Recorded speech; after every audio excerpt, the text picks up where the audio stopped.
Мына 5 сусын бауырды тазалайды. Бауыр ағза ретінде де, адам ретінде де өте қадірлі. Екеуіне де өте жақсы қарауымыз керек. Бауыр адам ағзасындағы ең үлкен әрі маңызды мүше. Бауыр біздің өміріміз үшін жұмыс жасайды. Бауырдың саулығы бет бейнеміздің айнасы. Бауырыңыз сау болса, басқа ағзаларыңыз үшін қам жемесеңіз де болады. Бауыр шлакқа толса, май басады, цирроз пайда болады, әлсіздік билейді. Бойкүйездікке бой алдырасыз, семіздік мазалайды, тері сұлулығын жоғалтады, көзіңіз қарауытады. Сондықтан да бауырдың саулығын сақтап, дұрыс жұмыс істеуін қадағалау керек. Уақытында тазартып тұру керек.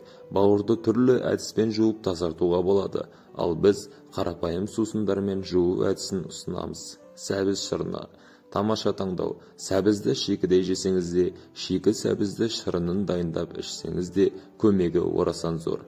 Егер сәбіз шырынына саумалдық шырынын араластырып ішсеңіз, бауырыңызды жаңа қалпына келтіре аласыз. Сәбіздің құрамындағы флавоноид, бета-каротин және А дәрумені сіздің ағзаңызға, әсіресе бауырға өте пайдалы. Көктен дайындалған сусын. Көктерге қырыққабат, саумалдық, қызылша сабағы, салат жапырағы, аскөк пен ақжелкен жатады. Осы көкөністерден салат дайындап жесеңіз болады. Ал бірақ сусын әзірлеп ішсеңіз, бүкіл ағзаңыздың жұмысын жақсартады.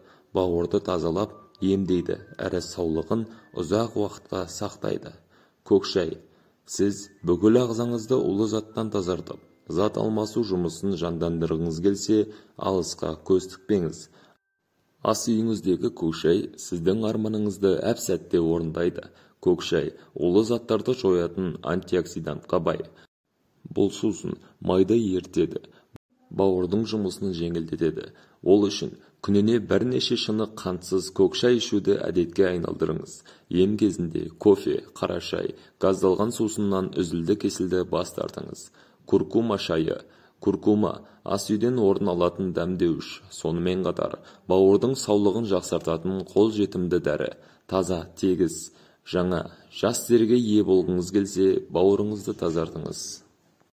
Ол үшін куркумадан шай әзірлеңіз. Дайындау әдісі қарапайым. 1 шай қасық ұнтақты 1 литр қайнаған суға салып, 10 минуттай баяу отта қайнатасыз. Оған аздап лимон шырыны мен шым-шым қара бұрыш араластырып ішіңіз. Цитрусты жеміс шырыны.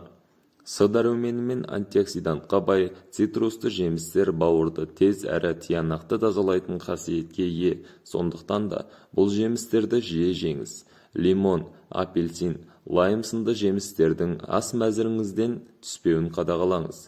Дүкендегі дайын шырынды алмаңыз. Оның орнына өзіңіз үйде арнайы аппараттың көмегімен ұнатқан жемісіңізден шырын дайындаңыз. Ең тиімдісі әрі пайдалысы лимон шырыны екенін ескеріңіз. Қызылша шырыны. Қызылша бауырдың айнымас досы десек артық айтпаймыз. Ол қан айналымын жақсартады, қанды тазалайды. Нәтижесінде бауырдың жұмысы жеңілдеп, артық шлактан арылады. Егер қызылша шырынын сәбіз, лимон немесе қарбыз шырындарымен араластырып ішсеңіз, барлық ағзаңызды аурудан сақтап, жалпы саулығыңызды жақсарта аласыз. Есіңізде болсын, ұсынылған сусынды күніне 3 рет 200 граммнан ішесіз. Енді емді 1 ай бойы үзбей жалғастырыңыз. Бауырыңыз ауырып жүрсе, алма шырынын, банан, авокадо, сұлы және гүлді қырыққабатты көбірек жеңіз. Ескерту. Халық емін қолданбас бұрын міндетті түрде дәрігермен кеңесіп алыңыз. Достар, егер ақпарат сіздерге кішкене болсын пайдалы болса, арнаға жазылып, лайк басып, комментарий жазуды ұмытпаңыздар. Және осы видеоны достарыңызға таратуды сұраймын.